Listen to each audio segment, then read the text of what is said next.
Strawberries and cigarettes always taste like you. Lights on me, racing to 60. I've been a fool.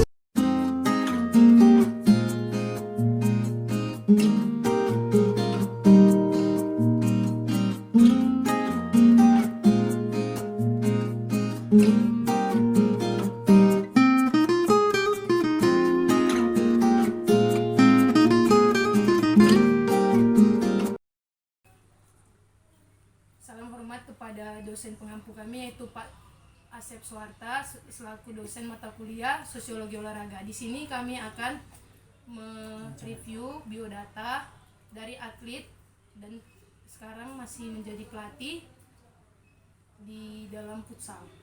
Di sini kami ingin bertanya buat kakak, sebelum kami bertanya lebih lanjut, kami ingin kakak memperkenalkan diri terlebih dahulu, nama, alamat, identitasnya. Silakan. Baik, perkenalkan nama saya Nurul Huda Sibuan. Saya asli Kota Rantau Prapat, Kabupaten Labuan Batu. Kelahiran 1999. Tepatnya bulan 9 nanti 23 tahun. Karir saya di sepak bola sejauh ini pelatnas dan futsal itu liga profesional futsal. Mungkin sampai situ aja perkenalan saya. Kemudian riwayat prestasi atau raihan prestasi yang kakak dapat selama dari awal sampai sekarang ini apa? Banyak. 2018, mulai dari 2018 itu juara 1 LFN nasional, LFN provinsi Kota Medan. Kita mewakili juga main di regional, alhamdulillah itu kebetulan di Lampung kita juara 2 terbaik se Indonesia. Kemudian main di nasional itu di Purwokerto kita juara 4 di nasional. Kemudian 2019 kita kembali juara lagi di provinsi.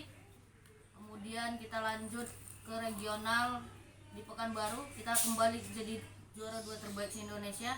Kemudian berangkat lagi nasional ke Purwokerto, tapi kita gagal lagi. Dan 2019 juga saya berangkat prapon sepak bola di Bangka Belitung. Kemudian lanjut liga profesional futsal di 11 kota dan provinsi seluruh Indonesia, mulai dari Palembang, Jakarta, Makassar, Bandung, Surabaya, ada 11 kalau saya lupa. Kemudian lanjut ikut Piala Pertiwi di Depok, ikut Piala Kartini di Depok. Kemudian futsal, kalau diomongin lupa banyak sebenarnya, kalau dari awal ya banyak. Tapi kalau yang nasional itulah.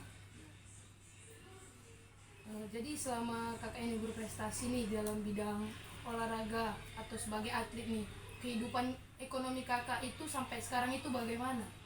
Oke. Kalau dari awal memang cukup berat ya, karena apalagi saya di sini merantau ke Kota Medan. Namun dengan berjalannya waktu dan prestasi saya yang selalu makin meningkat, sangat mempengaruhi ekonomi saya, terutama pribadi, mulai dari perubahan pola hidup, perubahan ekonomi, semua itu meningkat juga secara otomatis, karena memang dari futsal, dari sepak bola ini saya sudah menghasilkan beberapa yang bisa saya beli ya. Kemudian dari sepak bola dan futsal ini juga saya bisa memanfaatkan media sosial saya, dan media sosial saya bisa berguna bahkan sampai sekarang. Ada terima pokoknya jasa-jasa yang berhubungan dengan media sosial saya terima. Jadi itu mempengaruhi sekali buat saya, baik penghasilan saya sekarang untuk memenuhi kehidupan saya.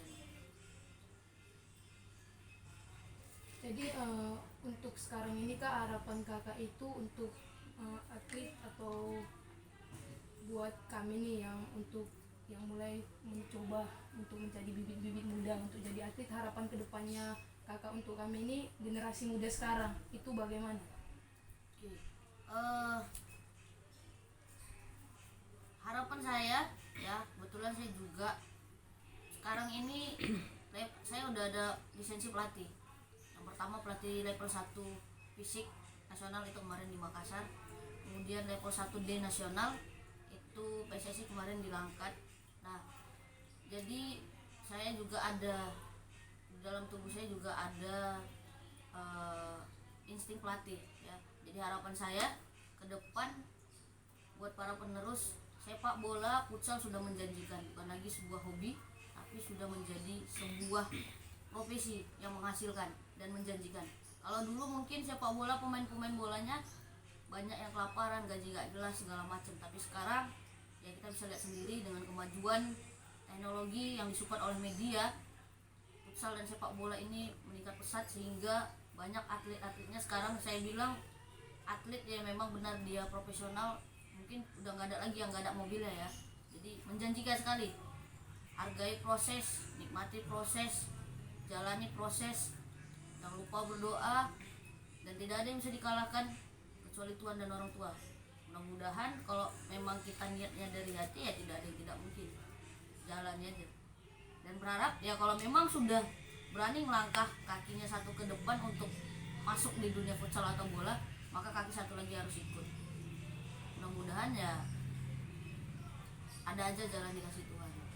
Jadi kalau setiap atlet itu atau setiap sesuatu tuh misalnya sebagai pahlawan pun dia siapalah kak yang berperan besar dalam awal karir kakak sampai kakak ingin itu sukses terus ke depan, maju terus ke depan, itu siapa kak yang berperan dalam hidup kakak itu? Oke. Siapapun yang ditanya, orang yang paling berperan dalam hidup kita adalah orang tua. Ya, orang tua. Jadi kebetulan saya juga mama saya udah nggak ada, saya cuma punya ayah dan beliau lah motivasi satu-satunya buat saya. Bagaimana dia di usia tua nanti dengan hobi saya ini, dia tidak lagi susah, hanya sudah tinggal menikmati masa tuanya. Dan tentunya saya punya cita-cita juga buat berangkatkan dia haji. Nah, maka saya harus lebih giat lagi, mungkin cari rezeki segala macam. Bagaimana saya ini harus lebih maju, lebih sukses, karena saya juga punya adik dan adik-adik itu juga harus saya penuhi kebutuhan kehidupannya. Nah, jadi motivasinya itu adalah dari orang tua dan keluarga, kemudian dorongan-dorongan dari teman-teman, dorongan-dorongan dari pacar, mungkin dorongan-dorongan dari sekeliling kita. Kalau untuk yang berpengaruh dalam karir saya seperti ini, mungkin ada salah satu dosen juga di Unimed, Pak Argo Silwan, mungkin ada guru saya di SMK, SMP, mereka yang support saya supaya maju. Ini futsal berpeluang bagus untukmu gitu. Nah, mungkin itu aja.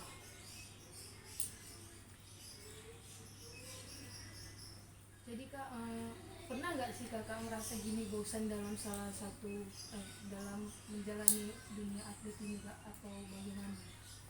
Nah, ya, jangankan atlet, bahkan kita pernah dikelilingi dengan banyak duit aja kita pernah bosan ya kan, apalagi sebagai seorang atlet. Apalagi saya kemarin pernah sempat cedera di Palembang, itu lutut saya patah untuk main liga profesional lawan Jogja kemarin. Nah, saya sangat bukan lagi bosan, sampai frustasi, hampir drop, hampir down, karena mikirin kaki dan karir saya akan mati ke depan ya.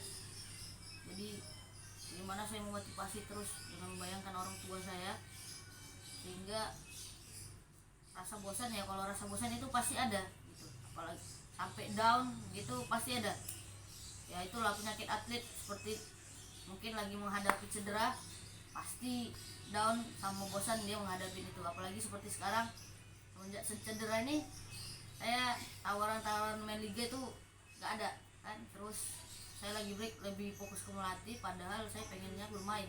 Sempat bosan, sempat ya udahlah ngakhirin semuanya, tapi ya kembali karena motivasinya orang tua saya terus berjalan walaupun harus merangkak sekalipun. Oke, kak. Terima kasih kak atas waktunya, kesempatan yang sudah diberikan kepada kami kak. Jadi di sini kami berterima kasih kak sama kakak. kakak, karena ini salah satu motivasi buat kami ke depannya untuk menjalani suatu proses yang kami lakukan atau hal yang kami lakukan dalam suatu kegiatan yang kami ambil. Semoga kami berharap kak kami bisa ngikuti jejak kakak sekarang gini menjadi lebih baik lagi. Amin amin. Oke, sekian dari video wawancara kami.